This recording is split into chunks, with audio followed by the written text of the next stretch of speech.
নমস্কাৰ, মই যুৱক জ্যোতি মোৰ অন্য বিদ্যালয় আপোনালোকক স্বাগতম জনাইছোঁ। আজি আমাৰ ওচৰৰে বন্ধু এজনৰ বিয়া। যোৱাকালিয়ে তেওঁলোকে বিয়া পাতি আনিছে। আজি গাঁৱৰ মানুহক পাৰ্টিটো দিছে। গতিকে আহক এবাৰ সিহঁতৰ ঘৰৰ পৰা আহোঁ। আহি দেখিলোঁ পেণ্ডেলৰ দাদাহঁতে তেওঁলোকৰ কামসমূহ আৰম্ভ কৰি দিছে আৰু পিছফালে আমাৰ বৰমাহঁত খুৰীমাহঁতে লগ লাগি তৰকাৰী কুটি আছে।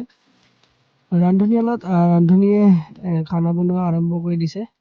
এয়া হৈছে মাছ। মাছৰ লগতে আজি আছে এয়া ব্ৰইলাৰৰ মাংস। এইজনী হৈছে আমাৰ গাঁৱৰ নতুন বোৱাৰী আৰু দৰাজন হৈছে এইজন। তাৰপিছতে আমি অকণমান সময় গোটেইকেইটাই ইয়াতে বহিছোঁ, কথা পাতিছোঁ।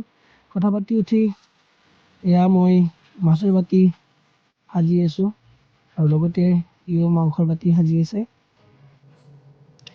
অকণমান পিছত আমি খাবলৈ বহিলোঁ। এয়া মোৰ বন্ধু নৱ, লগতে আছে এইকেইটা আমাৰ ওচৰৰে ভাইটি।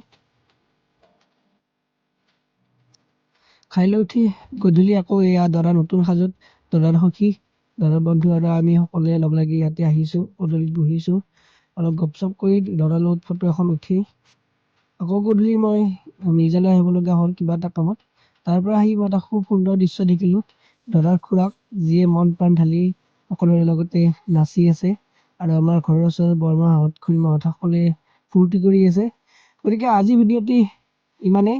যদি চাই ভাল পালে এটা লাইক, কমেণ্ট আৰু ছাবস্ক্ৰাইব কৰি দিব। ধন্যবাদ।